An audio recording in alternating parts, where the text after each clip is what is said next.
Amigos, eu gostaria de compartilhar com vocês alguns dados da pesquisa sobre a desigualdade no Brasil, feita pela Escola de Economia de Paris e publicada na Folha de São Paulo nesta semana, precisamente em 19 de agosto de 2019, não é?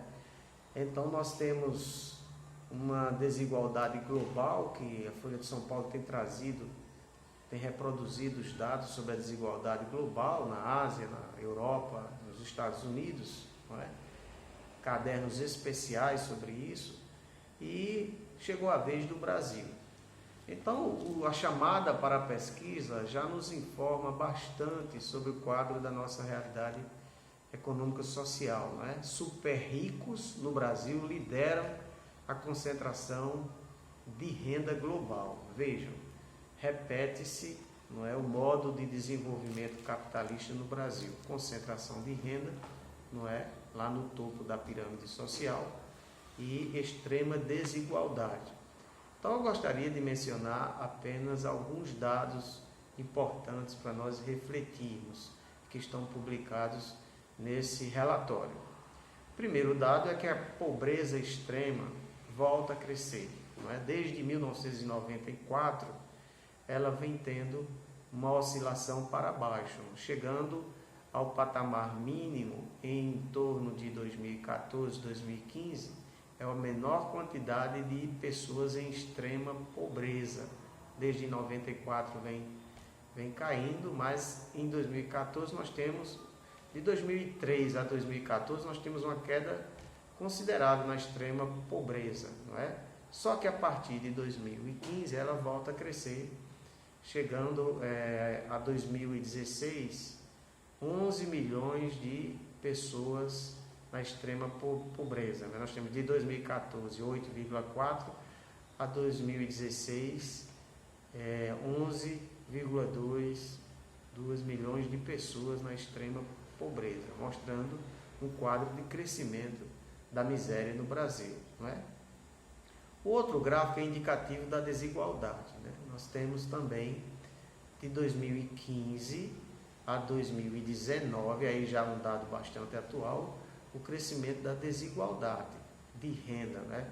Medido pelo índice Gini. Quanto mais próximo de 1, mais desigual o país é.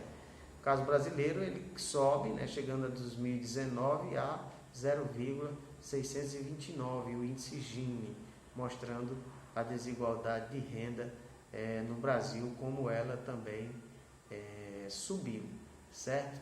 Um outro dado importante é sobre a distribuição de renda, a participação da população adulta em termos demográficos e em termos de renda. Então vejam, no Brasil nós temos 71,2 milhões de adultos considerados mais pobres, que representam 50% da população.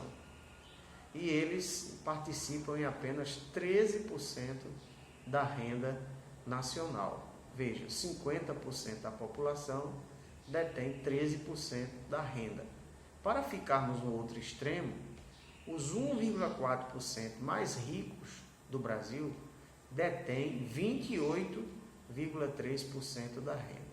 Um dado, não é, preocupante sobre a desigualdade de renda do Brasil a toda prova, né? Nós temos as classes médias e intermediárias, que abocanham também uma parte da renda, mas aqui a pesquisa considera a classe média quem ganha a partir de R$ 2.400, não é?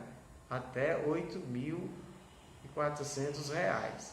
Então, é questionável isso aí, mas de toda forma, olhando para os extremos, nós percebemos que a distribuição de renda no Brasil, ela se mostra em crescente perversidade, né? Um número bastante preocupante, mostrando que as classes mais ricas, elas têm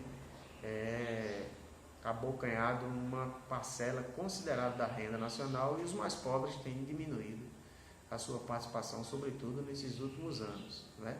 Outro dado sobre isso, que confirma isso daí, né? A participação da renda, né? Até 2015 há um crescimento da participação dos mais pobres. A classe média cai um pouco a sua participação na renda, a classe rica permanece estável, 2001 a 2015, nós estamos vendo aí nesse gráfico. Enquanto os muito ricos, eles crescem a sua participação, considerando até 2015, não é? De 2015 para cá, então, há uma perda das classes mais pobres e um crescimento das classes mais ricas, como nós mostramos no gráfico anterior. Em resumo, essa pesquisa sobre a desigualdade no Brasil, ela traz um ranking, muito preocupante, que o Brasil ele está em segundo lugar, não é, em termos de concentração de renda no topo da pirâmide social. Em primeiro lugar está o Catar, que nem é uma democracia, e em segundo lugar está o Brasil, seguido de Chile, Líbano, Emirados Árabes, Iraque, Turquia, Índia. Então, das democracias, vamos considerar assim, ocidentais, não é? O Brasil é o país mais perverso em termos de distribuição de renda, não é? Então, vejam, nossa batalha pela civilidade, não é a batalha pela igualdade, por uma democracia que signifique menos desigualdade. E no caso brasileiro, nos últimos anos nós temos uma retomada, não é, das condições gravíssimas de miséria e de pobreza do período da ditadura militar. Nós estamos voltando a quando os militares entregaram o poder, que o Brasil tinha a condição de renda mais perversa, De modo geral, as pesquisas, outras, indicam que a democracia fez bem ao Brasil, que desde que nós retomamos a democracia, ainda que nesses termos liberais, apenas uma democracia muito baseada no voto, nós temos problemas gravíssimos de deterioração da democracia no sentido substantivo, temos uma democracia muito frágil, mas mesmo assim a democracia fez bem. Os indicadores sociais, eles melhoraram desde que nós nos redemocratizamos. Só que nos últimos anos, com a inflexão que nós tivemos na nossa democracia, e desde o impeachment da presidente Dilma Rousseff, sobretudo, nós temos um agravamento das condições socioeconômicas. Segundo o professor Acero Neri, da Fundação Getúlio Vargas Social, ele analisando dados dessa pesquisa, ele diz que se nós não reduzirmos a desigualdade, vejam, mesmo que a gente cresça 2,5% ao ano até 2030, quer dizer, pelos próximos 10, 11 anos, nós vamos apenas voltar ao que tínhamos em 2014. Veja esse dado. Se não for feito nada para reduzir a desigualdade, e se nós conseguirmos o milagre de crescermos 2,5% ao ano, as previsões para 2019 são abaixo de 1%, sem contar o cenário internacional que pode ainda empurrar para baixo essas expectativas, Então, se nós crescermos 2,5% ao ano nos próximos 10 anos, nós vamos voltar aos níveis de desigualdade de 2014.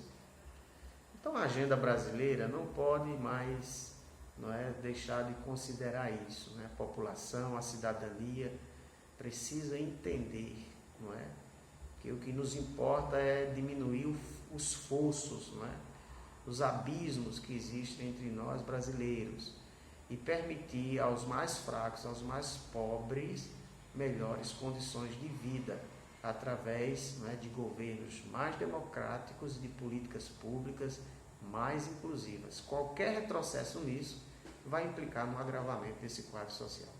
Um abraço a todos, até nosso próximo encontro.